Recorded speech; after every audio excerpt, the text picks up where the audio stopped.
سلام. 2 ایون در دادگاه عالی روسیه در مسکو با پیشنهاد وزارت عدلیه این کشور مرافعه دادگاهی جنبش عمومی روسیگی مهاجران کاری تاجیک برگزار شد. وزارت عدلیه پیشنهاد کرده بود که فعالیت این سازمان تاجیکان مهاجر در روسیه بسته و ممنوع اعلان شود. رهبری این سازمان را کرامت شریپوف، یکی از حامیان حقوق مهاجران تاجیک، بر عهده دارد. کرامت بقایویچ، شما چند ساعت پیش از مرافعه بیرون آمدید. نتیجه آن چگونه است؟ سازمان را بستند یا چی طور؟ درباره بسته نمودن جنبش مهاجران مهنتی جمعیت امروزه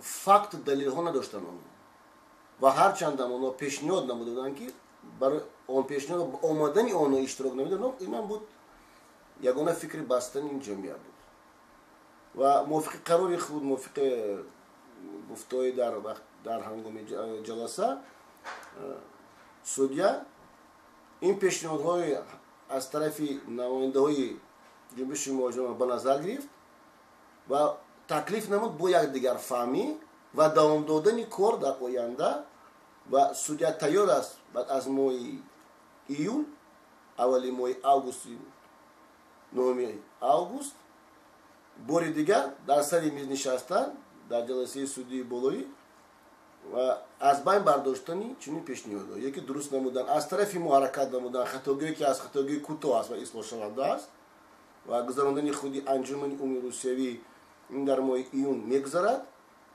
و با موری کامل متناسب که از طرف ما دیگر خطاگویی نبود و نمیشود. آیا درست است که آشکارا صحبت کردن شما درباره ویران کردن حقوق مهاجران تاجیک به حکومت روسیه خوش نآمد؟ حالت پدخریمش یکی دامان برداری، کالج برداری از طرف ما نیست. ما در راه راست بیم، در راه راست میمونیم. نه وابسته کی با ما میره و در سر سود میشینه.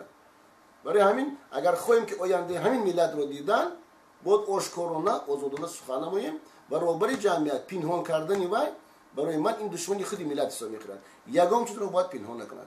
تمامی هست دشواری‌ها رو باید با قسمی بالایی هم روسیه هم دولت تاجیکستان رساند تو اینکه پیش کارهای هست که امروز به مانند خوانسکی و دیگر هست از قسمای ترگوی سنتر میگیم بازارهای فروش و گرفت اونا باید در اونجا شرمندانی ما هستن ضرر نرسد با تشبوسی کدام گروه ها این پرونده را بر ضد سازمان شما وزارت عدلیه به دادگاه عالی روسیه فرستاد؟ این پنهانی هم نیست.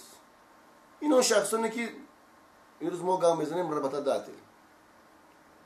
این حادثه 2014 است، 6 سپتامبر که در بازار صداوت زنوزنی شدن بین گروهایی که یک گروه تاجیکی که حقوق انسانی خود را میخواست محافظت نمودن و از طرف کارمندان چاپی بازار صداوت پرانده شدن و در آنجا بودن ما است. و ما دیدم بعدتر که وقتی فشار از طرف دادستان بعد نوشتن مکتوب‌های مراجعات‌های ما پیدا شدن، اونا گفتن چی باید کرد اینو محکم کرد راشو گناه رو به سر دیگر زدن. دیگری هست است شخصانی که در داخل بازار هستند اونا از حساب تاجیکان میخوردن زندگی میکردن، حاج دولت، حاج امردین، حاج اسلام، اینا کی بودن؟ حاج حاکم بیگ، اینا برادران یا عائله با فامیل جانفا بودن.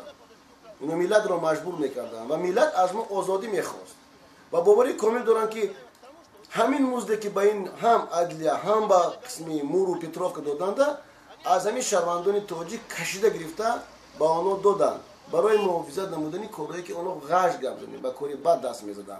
اینا شهروندان تاجیکستان بودن، لیکن از آنها در این حالتی هستند که در پراکندگی وجود دارند. در دادگاه به طور رسمی برای بستن کدام سبب را پیشنهاد کردند؟ یکی گناهگار نمودن که در صحیفه اوستای ما نیست، در پونت اوستای نیست وجودی قبولگاه، حتی قبولگاه را آنها به نظر نگرفتند بود. دویم که درباره سیمبولی که امروزی بدنی بلانکی کوری امروزی دارن. حتی اینا هم پیشنهادی که از طرف عدلیه شد سودیا به نظر هم نگرفت.